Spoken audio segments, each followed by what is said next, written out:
আছো? তো বলছেন আলহামদুলিল্লাহ ভালো আছি।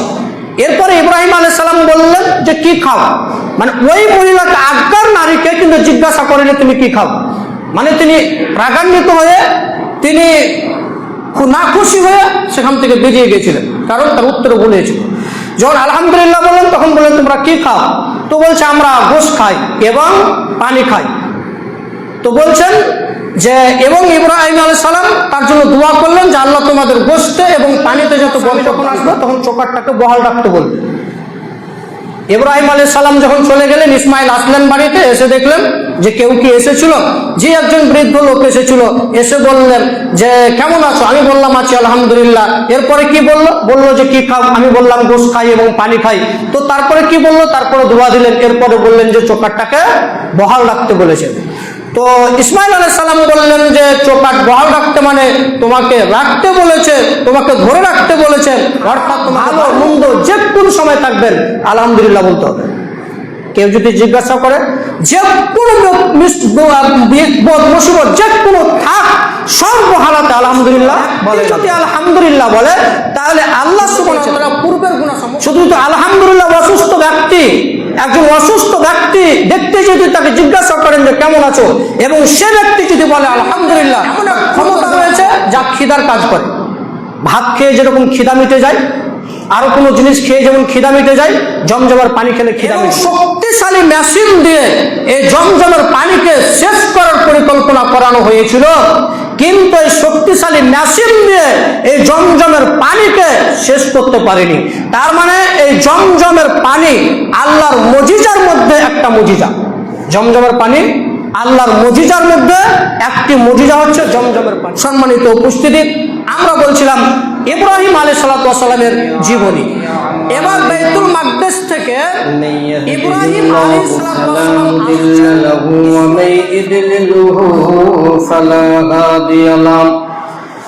وأشهد أن لا إله إلا الله وحده لا شريك له وأشهد أن محمدا عبده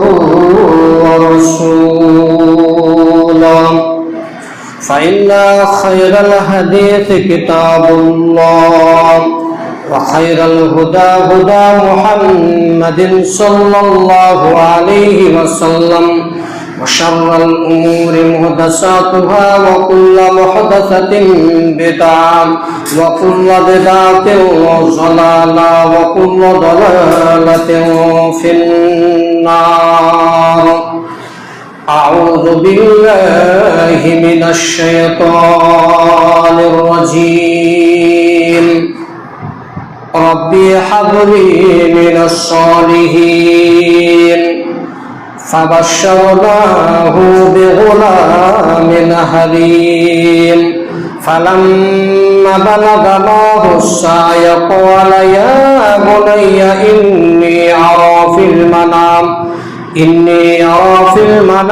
أني أذبحك فانظر ماذا ترى قال يا أبت افعل ما تؤمر ستجدني إن شاء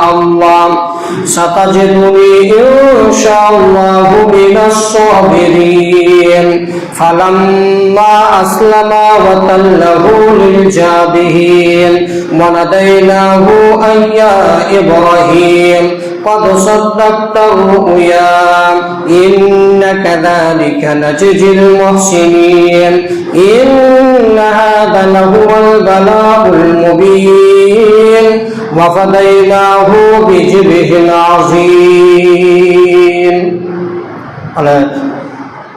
উপস্থিত সম্মানীয় মসজিদের মুসাল্লি, প্রশংসা একমাত্র আল্লাহ সুবহানাহু ওয়া তাআলার জন্য, তারই আমরা প্রশংসা করি, সকলে বলি আলহামদুলিল্লাহ। আখিরি নবী মুহাম্মদ সাল্লাল্লাহু আলাইহি ওয়াসাল্লামের উপর দরুদ ও সালাম নাজিল হোক। আল্লাহুম্মা সাল্লি আলাইহি আল্লাহুম্মা বারিক আলাইহি। আমরা আলোচনা করছিলাম ইব্রাহিম আলাইহিস সালামের জীবনী নিয়ে। আজকে আমরা আলোচনা করব ইব্রাহিম আলাইহিস সালামের জীবন নিয়ে। ওনার জীবনে অনেক পরীক্ষা করা হয়েছে এবং প্রত্যেকটি পরীক্ষায় তিনি পাস করেছেন, কামিয়াবি হাসিল করেছেন। সকল নবীর চাইতে সবচেয়ে বেশি যিনাকে পরীক্ষা করা হয়েছিল তিনি হচ্ছেন ইব্রাহিম আলাইহিস সালাতু আসসালাম। তিনাকে বহু পরীক্ষা করা হয়েছিল এবং প্রত্যেকটি পরীক্ষায় তিনি পাস করেছেন, কামিয়াবি হাসিল করেছেন, আল্লাহর সন্তুষ্টি লাভ করেছেন। তারই জীবনে কুরবানির ইতিহাসেও তিনি কামিয়াবি লাভ করেছেন। আগুনে তাকে ফেলে দেওয়ার পরও সেখানে তিনি কামিয়াবি হাসিল করেছেন। বহু জায়গায় বহু পরীক্ষায় তিনি লাভবান হয়েছেন। তো যেহেতু কুরবানির সামনে আমাদের চলে আসছে, তাই কুরবানির পশু কোনগুলা ক্রয় করবেন, দাঁত থাকলে কুরবানি হবে কি হবে না সে সম্পর্কে দু চারটি আলোচনা বলবো ইনশাআল্লাহ। কুরবানির মূল উদ্দেশ্য হচ্ছে আল্লাহর নৈকট্য লাভ করা। আল্লাহ সুবহানাহু ওয়া তাআলার রাজামান্দি নৈকট্য লাভ করার নামই হচ্ছে কুরবানি। আল্লাহ সুবহানাহু ওয়া তাআলা কোরআন মাজিদের মধ্যে বলছেন, লাইয়ান আল্লাহ লুহুমুহা ওয়ালা দিমাউহা ওয়ালাকি ইয়ানালুহু তাকওয়া মিনকুম। আল্লাহ সুবহানাহু ওয়া তাআলা বলছেন যে তোমাদের কুরবানির পশুর গোশত এবং রক্ত আল্লাহর নিকট পৌঁছায় না। তোমরা যা খাসি, গরু, ছাগল ক্রয় করেছো তা তোমরা কুরবানি দিবে। তো আল্লাহ সুবহানাহু ওয়া তাআলা বলছেন এই কুরবানির গোশতটুকু আল্লাহর দরবারে পৌঁছায় না এবং রক্ত আল্লাহর দরবারে কবুল হয় না। শুধুমাত্র কেবলমাত্র তাকওয়া, পরহেজগারিতা, আল্লাহ ভীতি আল্লাহর নিকট পৌঁছায়। তার মানে কুরবানির পশুর রক্তও যায় না, মাংসও যায় না, শুধু আপনার অন্তরের ভিতরের তাকওয়া, পরহেজগারিতা, এটাই আল্লাহর দরবারে কবুল হয়। আর আমরা বহু হাদিসে বলেছি যে তাকওয়া অন্তরের মধ্যে থাকে, সিনার মধ্যে থাকে। যা রাসূল সাল্লাল্লাহু আলাইহি ওয়াসাল্লাম নিজের হাত দিয়ে 3 বার বোঝাচ্ছে আত্তাকওয়া হাহুনা, আত্তাকওয়া হাহুনা, আল্লাহর ভয় এখানে থাকে, আল্লাহর ভয় এখানে থাকে, এবং তিনি 3 বার নিজের দিকে ইশারা করেছেন। তার মানে এই মনের তাকওয়াটা, মনের পরহেজগারিতা, সিনার ভিতরে থাকা পরহেজগারিতা আল্লাহর নিকট পৌঁছায়।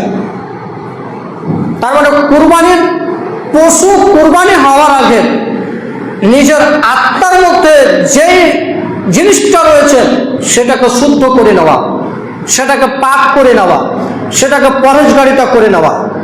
শুধু কুরবানির পশু করলেই কুরবানি হয়ে যায় না, বরঞ্চ একটা পশুকে হত্যা করার আগে নিজের নাফস, নিজের আত্মার ভিতরে যে পশুটা রয়েছে, যে আত্মাটা রয়েছে, যে জানটা রয়েছে, যে প্রাণটা রয়েছে, ওই প্রাণটাকে আগে শুদ্ধি করা, ওই প্রাণটাকে আগে পাক করা, পবিত্র করা, পরহেজগারিতা অবলম্বন করা, এরপরে কুরবানি করা।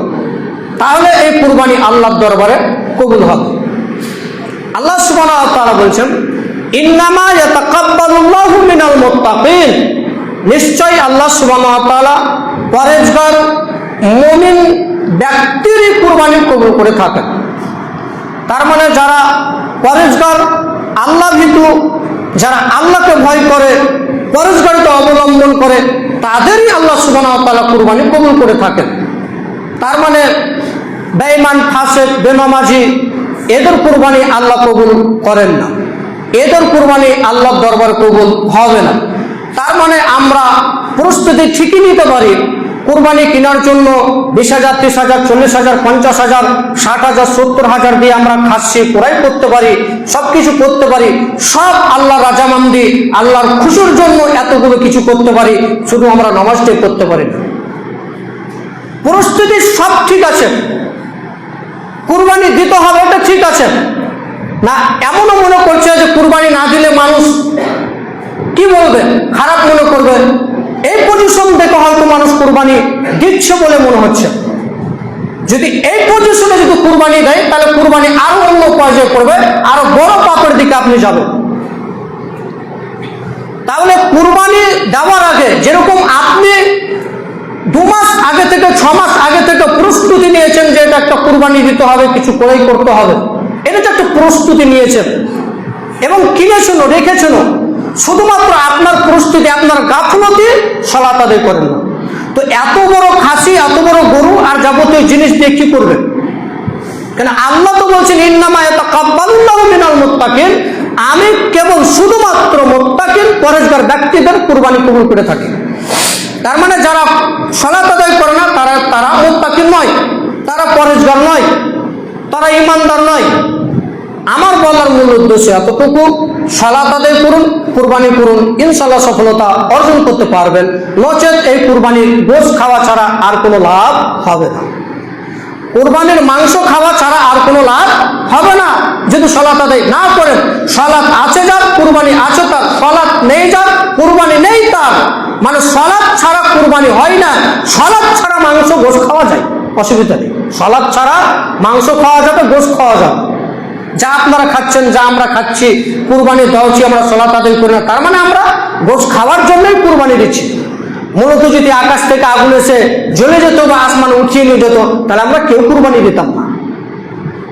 সম্মানিত উপস্থিতি, আমরা বলতে চাইছিলাম ইব্রাহিম আলাইহিস সালামের জীবনী নিয়ে।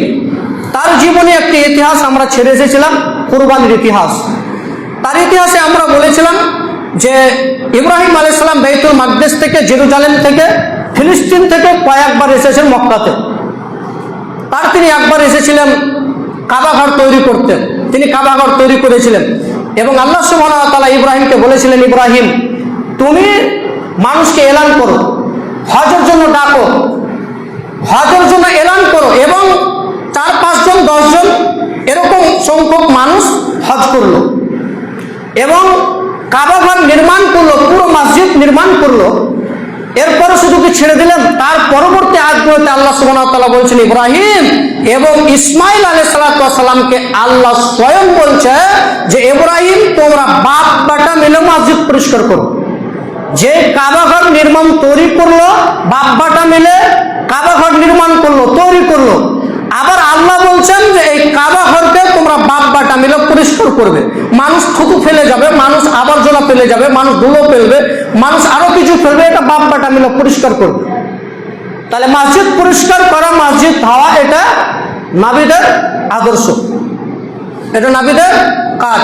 যা আমরা ভদ্রলোক, ভদ্র মানুষ, সম্মানিত মানুষ বলে আমরা মসজিদ পরিষ্কার করি না, মসজিদ আমরা ঝাড়ু দিই না। কেন? মসজিদ ঝাড়ু দিলে মান চলে যাবে, সম্মান চলে যাবে, ইজ্জত চলে যাবে, তাই মসজিদ ধোয়া যাবে, মসজিদ কিছু করা যাবে, মানে অনেক কিছু ভাবেন। কিন্তু ইব্রাহিম এবং ইসমাইল তারা নিজে মসজিদকে পরিষ্কার করেছেন, কাবাঘর পরিষ্কার করেছেন, বাপ বেটাই মিলে। বাপ বেটাই মিলে মসজিদ তৈরি করলেন এবং বাপ বেটাই মিলে মসজিদকে পরিষ্কার করে তারা মসজিদের খাদেম, মসজিদ পরিষ্কার করতেন, সেখানে তারা থাকতেন। এক পর্যায়ে ইব্রাহিম আলাইহিস সালাম আবার আসলেন ফিলিস্তিন থেকে, বাইতুল মুকাদ্দাস থেকে আসলেন তার ছেলে শুধু সাক্ষাৎ করতে, যা ইতিহাস আমরা পড়েছি। এবং এসে বললেন যে তোমার স্বামী কে আছে? সালাম দিলেন, তো বলছে জি না নেই। তো বলছে কেমন আছো? বলছে খুব একটা ভালো নেই। তো বললেন যে তোমার স্বামী যখন আসবে তখন বলবে যে চোকারটাকে পরিবর্তন করতে বলেছে। যখন ইসমাইল আলাইহিস সালাম আসলেন, এসে বলছেন যে কেউ কি এসেছিল? বলছে একজন বৃদ্ধ লোক এসেছিল। এসে বলছেন যে সালাম দিলে এবং সালাম দেওয়ার পরে বললেন যে কেমন আছো? আমি বললাম যে খুব একটা ভালো নেই।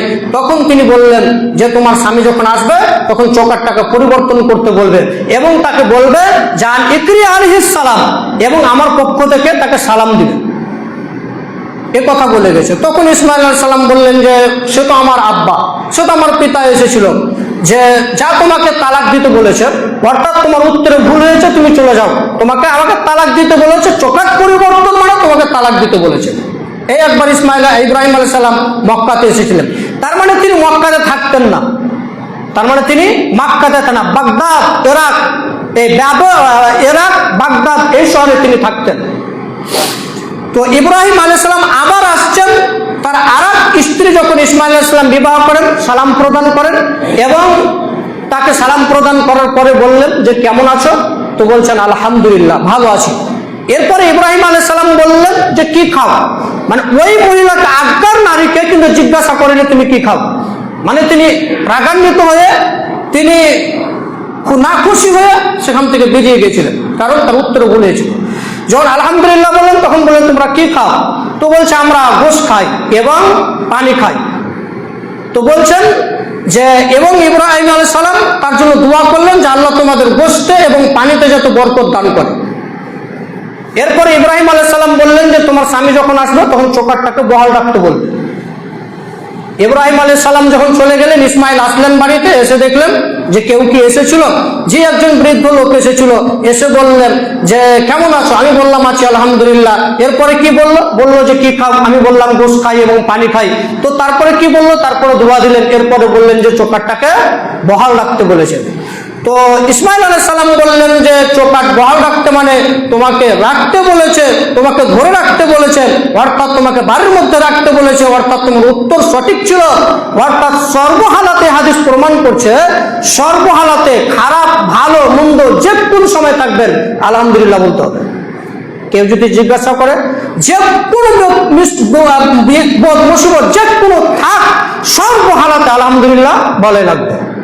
এবং অসুস্থ ব্যক্তি যদি আলহামদুলিল্লাহ বলে তাহলে আল্লাহ সুবহানাহু ওয়া তাআলা পূর্বের গুনাহ ক্ষমা করে দিবেন। চিন্তা করেছেন? শুধু তো আলহামদুলিল্লাহ অসুস্থ ব্যক্তি, একজন অসুস্থ ব্যক্তি দেখতে যদি তাকে জিজ্ঞাসা করেন যে কেমন আছো, এবং সে ব্যক্তি যদি বলে আলহামদুলিল্লাহ, তার পূর্বের গুনাহ ক্ষমা করে দেওয়া। তার মানে সর্বহালাতে আলহামদুলিল্লাহ বলা লাগবে। আমরা মূল ইতিহাসের দিকে আসবো। যে পানিটা তিনি খেয়েছিলেন সেই পানিটা ছিল জমজমের পানি, সে পানিটা জমজমের পানি। জমজমের পানির মধ্যে এমন এক ক্ষমতা রয়েছে যা খিদার কাজ করে। ভাত খেয়ে যেরকম খিদা মিটে যায়, আরো কোনো জিনিস খেয়ে যেমন খিদা মিটে যায়, জমজমের পানি খেলে খিদা মিটবে। এবং শক্তিশালী মেশিন দিয়ে এই জমজমের পানিকে শেষ করার পরিকল্পনা করানো হয়েছিল, কিন্তু এই শক্তিশালী মেশিন দিয়ে এই জমজমের পানিকে শেষ করতে পারেনি। তার মানে এই জমজমের পানি আল্লাহর মুজিজার মধ্যে একটা মুজিজা।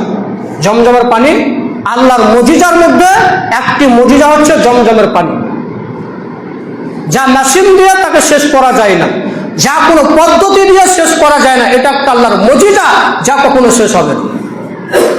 সম্মানিত উপস্থিতি, আমরা বলছিলাম ইব্রাহিম আলাইহিসসালামের জীবনী। এবার বাইতুল মাকদিস থেকে ইব্রাহিম আলাইহিসসালাম আসছেন ইসমাইল আলাইহিসসালামকে কুরবানি করার জন্য। ঘুমাচ্ছেন, প্রায় লোক ঘুমাচ্ছেন। আপনার জীবনে অনেক ইতিহাস বাকি, নাকি আপনার ইতিহাস বলবো? ঘুমার ইতিহাস বলবো না ইব্রাহিম আলাইহিস সালামের ইতিহাস বলবো? যদি বলেন যে ঘুমার ইতিহাস বলেন তো ঘুমার ইতিহাস বলবো। অনেক ইতিহাস আছে, ঘুমালে কতগুলো ক্ষতি হবে ওটা বলবো কি? এই ইতিহাস বাদ, এখন ঘুমার ইতিহাস। অত কেউ ঘুমার চেষ্টা করবেন না। ইব্রাহিম আলাইহিস সালামের জীবনী অনেক শিক্ষা আমাদের রয়েছে, যা আমাদের গ্রহণ করতে হবে। ইব্রাহিম আলাইহিস সালাম আবার আসলেন ফিলিস্তিন বাইতুল মাকদিস থেকে, কাকে? ইসমাইলকে কুরবানি করার জন্য। এবার কিন্তু আসছে চতুর্থবার ইসমাইলকে কুরবানি করার জন্য আসলেন। অর্থাৎ তিনি স্বপ্ন দেখলেন যে তুমি তোমার প্রিয় বস্তু অর্থাৎ তোমার ছেলেকে, সন্তানকে কুরবানি করো। প্রিয় বস্তু বলে অনেকে অনেক রকম বলেছে যে ইব্রাহিম আলাইহিস সালাম 300 উট কুরবানি করেছিল। প্রিয় বস্তু খুঁজে পাচ্ছিলেন না, কিছু পাচ্ছিলেন না, তখন 3 দিনে 300 উট কুরবানি করেছিল। এই হাদিস ঠিক নয়। আল্লাহ স্বয়ং কোরআন মাজিদের মধ্যে বলছেন যে তোমার ছেলেকে তুমি জবাই করো, কুরবানি করো। কোন আল্লাহ স্বয়ং কোরআন মাজিদে বলে দিয়েছেন, আর আপনি কিভাবে বলতে পারেন যে প্রিয় বস্তু কুরবানি করো? জি না, স্বয়ং আল্লাহ কোরআন মাজিদে বলছেন যে তোমার ছেলেকে কুরবানি করো। এবং এই ছেলে বৃদ্ধ বয়সে পেয়েছিলেন, এবং ইব্রাহিম আলাইহিস সালামের পুরো পরিবার এবং পুরো বংশ হচ্ছে নবী। তিনার পরিবার থেকে এবং বংশ থেকে পুরোটাই নবী। ইব্রাহিম আলাইহিস সালামের জন্মে ইসমাইল আলাইহিস সালাম, তারপরে তারই ভাই ইসহাক আলাইহিস সালাম, তারপরে ইয়াকুব আলাইহিস সালাম, মানে পরস্পর, মানে তাদের পুরো বংশ হচ্ছে নবী। তাদের পরিবার, তাদের বংশ পুরোটাই নবী। যেরকম ইয়াকুব আলাইহিস সালামের 12 ছেলে বানি ইসরাইল জাতি সৃষ্টি করেছিলেন, এবং ইয়াকুব আলাইহিস সালামের বংশধর সকল নবী, ইয়াকুব আলাইহিস সালামের বংশের সকল নবী, যেমন ঈসা আলাইহিস সালাম, মুসা, হারুন, দাউদ, সুলাইমান, ঈসা আলাইহিস সালাম, মানে এরা সকলে ইব্রাহিম আলাইহিস সালামের বংশধর, ইয়াকুব আলাইহিস সালামের বংশধর, মানে এদের পুরো বংশটা হচ্ছে নবী, এদের পুরো বংশ, পুরো জাতি হচ্ছে নবী। আল্লাহ সুবহানাহু ওয়া তাআলা কোরআন মাজিদের মধ্যে বলছেন, ওয়া ওয়াহাবনা লাহু ইসহাকা ওয়া ইসমাঈল ওয়া ইসহাক। আমি আল্লাহ সুবহানাহু ওয়া তাআলা বলছেন যে আমি ইসহাক এবং ইসমাঈল দান করেছি। ওয়া ওয়াহাবনা লাহু ইসহাকা ওয়া ইয়াকুব ওয়া মিন যুররিয়াতিহি দাউদ ওয়া সুলাইমান ওয়া আইয়ুব ওয়া মূসা ওয়া হারুন। আমি দান করেছি ইয়াকুব, মূসা, হারুন, এদের সকলই নবী এবং তারা সকলকে আমি সৎপথ দেখিয়েছি। তার মানে ইয়াকুব আলাইহিস সালামের বংশের সকল নবী, তাদের পরিবারটা, এবং কি শেষ নবী আমাদের নবী হচ্ছে ইব্রাহিম আলাইহিস সালামের মিল্লাতে ইব্রাহিম আলাইহিস সালামের বংশধর। যদিও তিনি মক্কা নগরে কুরাইশ বংশে বানু হাশেম বংশে তিনি জন্মগ্রহণ করেন, তারপরে ইব্রাহিম আলাইহিস সালামের বংশধর হচ্ছে আমাদের নবী, মানে শেষ নবী থেকে সকল নবীর বংশধর হচ্ছে ইব্রাহিম আলাইহিস সালাম। এবং আল্লাহ সুবহানাহু ওয়া তাআলা ইব্রাহিম আলাইহিস সালামকে আরো একটি দান দিয়েছিলেন, মর্যাদা দিয়েছিলেন।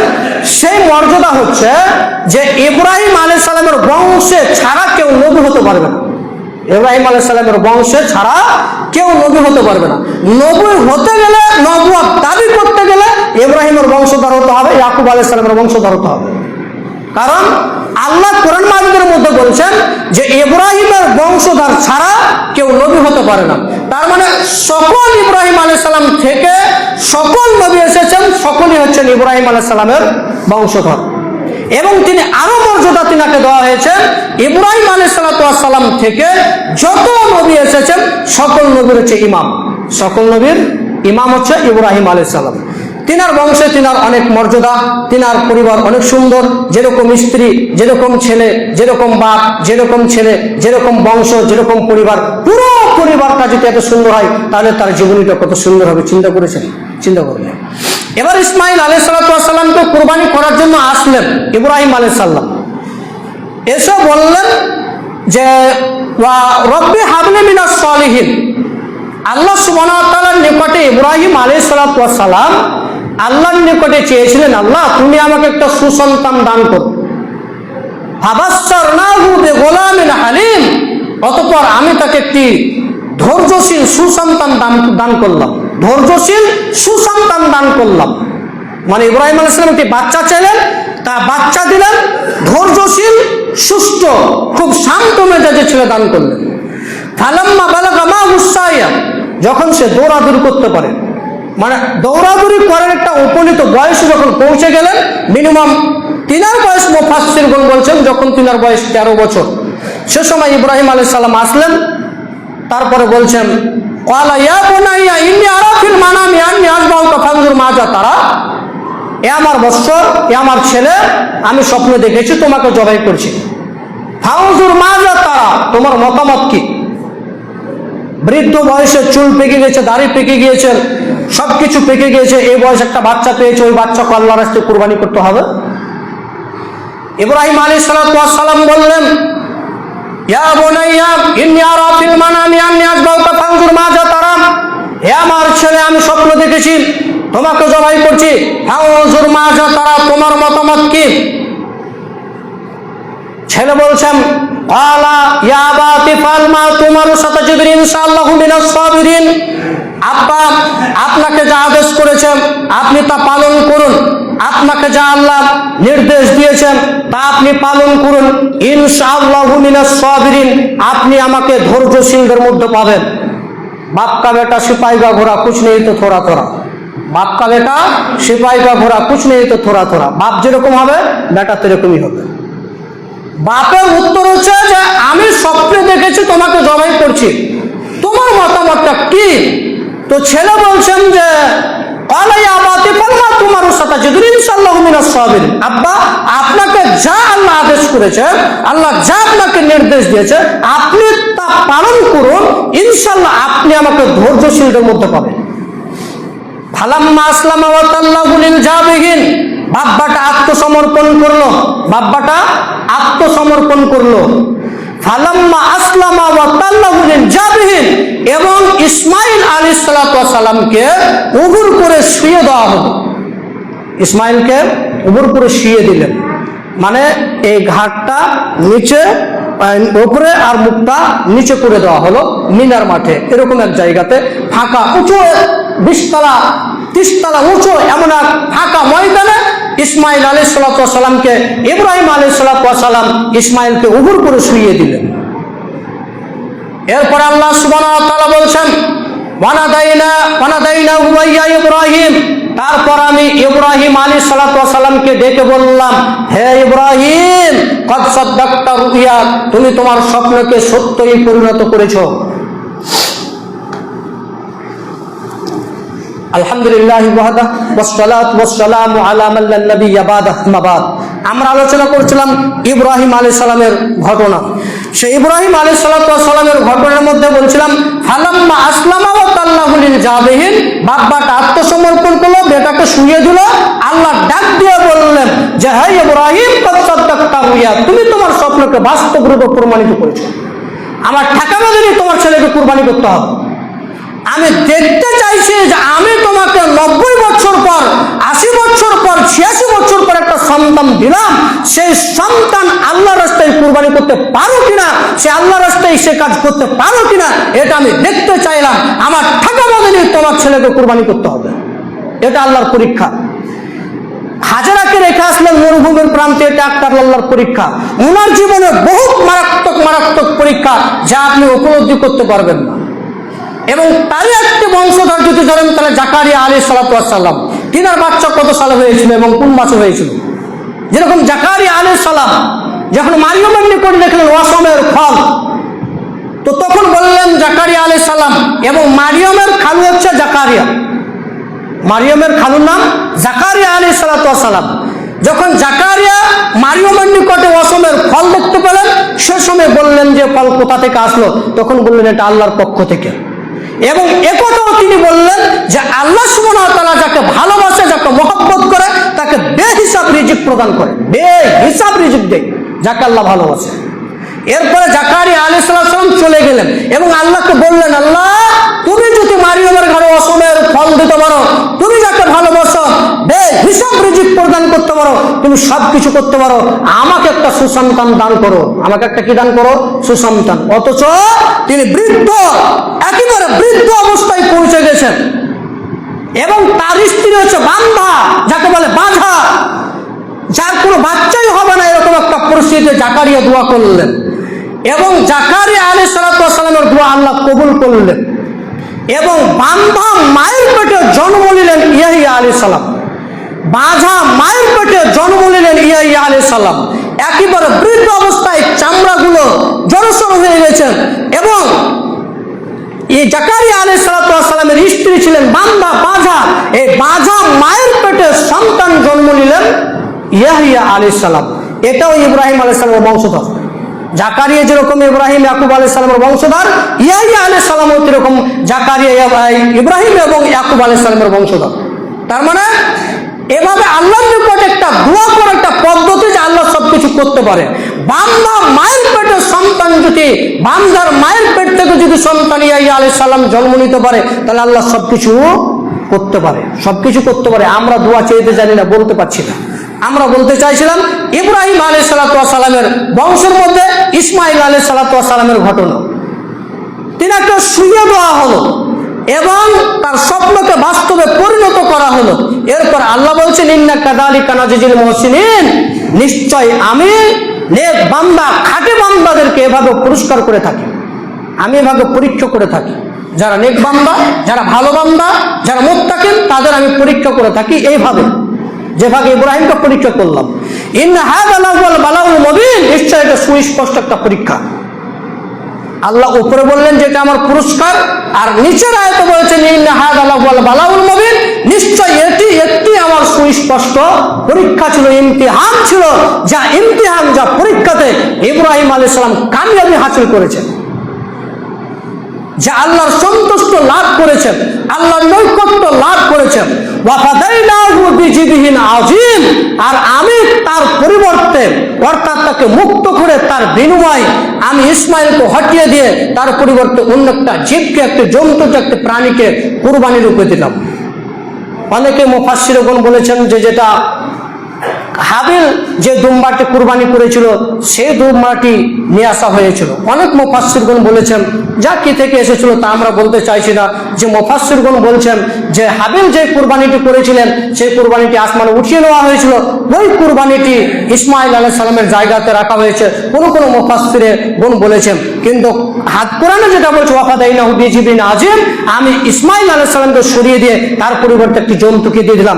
জন্তু কোথা থেকে আসলো, কার জন্তু, তা কোরআন মাজিদে উল্লেখ নেই। দুম্বা কোথা থেকে আসলো বা কে কোথা থেকে আসলো বা হাবিলের দুম্বা, এটা আমরা বলতে চাইছি না। কোরআন মাজিদে যেটা পাচ্ছি ওয়াফাদাইনাহু বিজিবিন আযীম, আল্লাহ ইসমাইলকে মুক্ত করে দিলেন এবং তার পরিবর্তে দুম্বা রেখে দিলেন, জন্তু রেখে দিলেন। এবার এখানে প্রশ্ন হচ্ছে যে ইসমাইল আলাইহিস সালামকে কুরবানি করার সময় তার পা হাত কি বেঁধেছিল? জি না, তার পা হাত বেঁধে দেওয়া হয়নি। তাহলে ইসমাইল আলাইহিস সালাম কেন বললেন যে আপনি আমাকে ধৈর্যশীলদের মধ্যে পাবেন? যদি তার পা হাত তো কটকটে করে বেঁধে দেওয়া হয় তাহলে এটা ধৈর্যশীল হলো না। তার মানে আল্লাহ ছুরিকে নিষেধ করেছিলেন, আল্লাহ চাকুকে নিষেধ করেছিলেন, ইসমাইলের গর্দন কাটবে না। তার মানে এই হাদিস আরো স্পষ্ট করে যে জড়বস্তু আল্লাহর কথা শুনে। জড়বস্তু কার কথা শুনে? আল্লাহর কথা শুনে। দেখবেন ইব্রাহিম আলাইহিস সালামকে আগুনে ফেলে দিলে আল্লাহ বলে দিলে আগুন ইব্রাহিমকে পুড়াবি না, একবারে ইব্রাহিমের যাতে বিন্দু পরিমাণ ক্ষতি না হয়। আগুন ইব্রাহিম আলাইহিস সালাম একটা লুমও পুড়াতে পারলো না। তার মানে জড়বস্তু আল্লাহর কথা শুনে। আল্লাহ সুবহানাহু ওয়া তাআলা কোরআন মাজিদের মধ্যে বলছেন ইউসাব্বিহু লাহু মা ফিস সামাওয়াতি ওয়াল আরদ, আসমান জমিনে যা কিছু আছে সমস্ত কিছু আল্লাহর তাসবিহ পড়ে। এই লাঠিটা আল্লাহর তাসবিহ পড়ে, ফ্যান আল্লাহর তাসবিহ পড়ে, মানে যাবতীয় জিনিস আল্লাহর তাসবিহ পাঠ করে। ইউসাব্বিহু লাহু মা ফিস সামাওয়াতি ওয়া মা ফিল আরদ, আসমান এবং জমিনে যা কিছু আছে সমস্ত কিছু আল্লাহর তাসবিহ বর্ণনা করে। এই লাঠিটাও আল্লাহর তাসবিহ বর্ণনা করে, এই ছাদ আল্লাহর তাসবিহ বর্ণনা করে। শুধু আদম সন্তান আল্লাহর তাসবিহ বর্ণনা করে না। দেখবেন আরেকজন লোকের কথা দেখিস আপনাকে, একজন লোক তার ছেলেকে ডেকে বলল যে আমি যখন মারা যাব তখন তোরা আমাকে পুড়িয়ে পানিতে অর্ধেক ছেয়ে ফেলে দিবে, যে কোন জায়গাতে ফেলে দিবে, মানে 4-5 জায়গাতে সেইগুলো ফেলে দিবে। কারণ আমাকে যদি ধরতে পারে তাহলে তোমাদের প্রতিপালক এত শাস্তি দিবে তা পূর্বের লোককে এত স্বস্তি কাউকে দেওয়া হবে না। তার ছেলেরা তাই করলো, আগুনে পুড়িয়ে দেওয়া হলো, ছেয়ে পানিতে ফেলে দেওয়া হলো, আরো কোথায় ফেলে দেওয়া হলো। আল্লাহ অর্ডার করে দিলে পানি ছেয়ে জমা করো, মাটি ছেয়ে জমা করো, বাতাস ছেয়ে জমা করো, সমস্ত জড়বস্তু ছেয়ে জমা করে দিল। আল্লাহ সৃষ্টি করলো, তুমি এটা করলে কেন? তখন বলছে আল্লাহ এটা আমি তোমার ভাই তো করেছি। তার মানে এই জড়বস্তু, হাওয়া, বাতাস, মাটি, জমিন সবকিছু আল্লাহর কথা শুনে শুধু এই আদম সন্তান আল্লাহর সাথে নমক হারাম করে। এই আদম সন্তান আল্লাহর বাক্যর 5 পয়সা দাম দেয় না। এই আদম সন্তান আল্লাহর কথাকে মান্যতা দেয় না। সমস্ত জড়বস্তু আল্লাহর কথা শুনে এই ছুরি ইসমাইল আলাইহিস সালামের গর্দন কাটাতে পারলো না, শুধুমাত্র একটাই কারণ, এই ছুরি, এই চাকু আল্লাহর কথা মান্যতা দেয়, আল্লাহর তাসবিহ বর্ণনা করে এবং আল্লাহ এটাকে নির্দেশ আর মানা করেছে। এর কারণে ইসমাইল আলাইহিস সালামের একটা লোম কাটতে পারেনি। চাকু দিয়ে দেওয়া হয়েছিল, আরো কিছু দিয়ে দেওয়া হয়েছিল, সব এগুলো হয়তো ফালতু কথা। সময়ের শেষের দিকে আমরা 2-4টি কথা বলে আলোচনা শেষ করব, যেহেতু ইব্রাহিম আলাইহিস সালামের ঘটনা আরো আপনারা আগে শুনতে পাবেন ইনশাআল্লাহ। আল্লাহ সুবহানাহু ওয়া তাআলা রাসূল সাল্লাল্লাহু আলাইহি ওয়াসাল্লাম বলেছেন মান কানা লাহু সাআতান ওয়া লাম ইযহি ফালা ইয়াকরিবান্না মুসাল্লানা, যে ব্যক্তি সমর্থ থাকা সত্ত্বেও যে ব্যক্তি কুরবানি দিবে না সে যাতে আমাদের ঈদগাহের নিকটবর্তী না আসে। তার মানে এই হাদিস প্রমাণ করছে যে কুরবানি ফরজ, তা নয়। কুরবানি ফরজ নয়, কুরবানি সুন্নতে মুআক্কাদা, এটা ওয়াজিব নয়। অতএব হাদিস প্রমাণ মনে হচ্ছে যে কুরবানি করাটা ফরজ, হাদিস মনে হচ্ছে, কিন্তু না, সমর্থ থাকা সত্ত্বেও যে ব্যক্তি কুরবানি দিবে না সে ব্যক্তি যাতে আমাদের ঈদগাহের নিকটবর্তী না আসে। তার মানে কুরবানি দেওয়া সুন্নতে মুআক্কাদা, কুরবানি দিতে হবে। এবং উমর রাদিয়াল্লাহু তাআলা আনহু, আবু বকর রাদিয়াল্লাহু তাআলা আনহু অনেক সময় কুরবানি দিতেন না। কেন দিতেন না? যে মানুষ যাতে মনে না করে যে এটা ফরজ, সমর্থ থাকা সত্ত্বেও তিনি কুরবানি দিতেন না, এই মনে করে যাতে মানুষ মনে না করে যে এটা ফরজ জিনিস। এরপর দেখেন কুরবানির পশু কি দেখে ক্রয় করবেন। এবার আমি হাদিস দেখেন, রাসূল সাল্লাল্লাহু আলাইহি ওয়াসাল্লাম বলেছেন, লা তাজবাহু ইল্লা মুসিন্না, দুধে দাঁত ভেঙে নতুন দাঁত উঠা মুসিন্না ব্যতীত কেউ কুরবানি করবে না। মানে লা তাজবাহু ইল্লা মুসিন্না, দাঁত ছাড়া কুরবানি চলবে না। দাঁত ছাড়া কি হবে না? কুরবানি চলবে না। দাঁতার শর্ত দাঁত লাগবে। মনে করেন আপনার বাড়ির খাসি রয়েছে, আরো কিছু রয়েছে, যার খাসি হোক সে খাসি বিক্রি করে দাঁতার শর্ত দাঁত লাগবে। অনেক উলামায়ে কেরাম বলেছেন যে বাড়ির খাসি যদি 1 বছর হয় না দাঁতলেও কুরবানি হয়ে যাবে, কিন্তু এটা নিজের যুক্তিমত, নিজের ওটা যুক্তিমত হতে পারে। কিন্তু হাদিস যেটা একটু স্পষ্ট করছে, লা তাজবাহু ইল্লা মুসিন্না, দাঁত ছাড়া কুরবানি হবে না। যদি বাড়ির খাসি থাকে সে খাসিটা বিক্রি করে আবার দাঁতা খাসিকে ক্রয় করতে হবে, দাঁতা খাসিকে ক্রয় করতে হবে, দাঁতা খাসিই নিতে হবে, দাঁত ছাড়া কুরবানি চলবে না। মনে রাখবেন, লা তাজবাহু ইল্লা মুসিন্না, দাঁত ছাড়া কুরবানি চলবে না।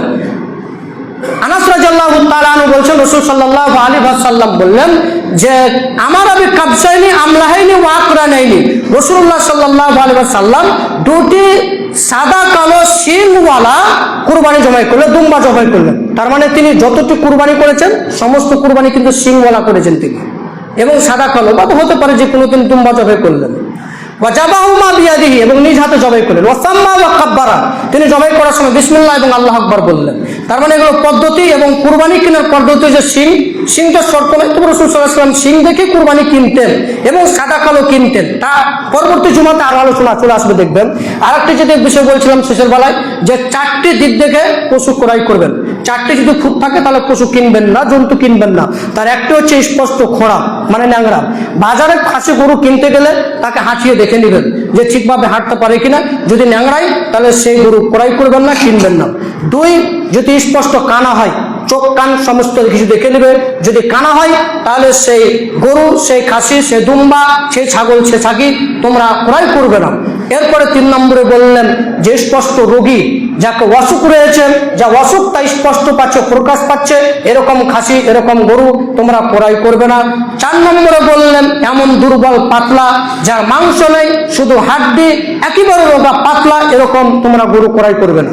এই 4টি জিনিসকে অবলম্বন করে আপনারা খাসি গরু ক্রয় করবেন, ইনশাআল্লাহ সফলতা অর্জন করতে পারবেন। কুরবানি ইনশাআল্লাহ কবুল হবে। আল্লাহ তুমি সকল মানুষকে সঠিকভাবে কুরবানি করার তৌফিক দান করো, সকল বলে আল্লাহ আমিন।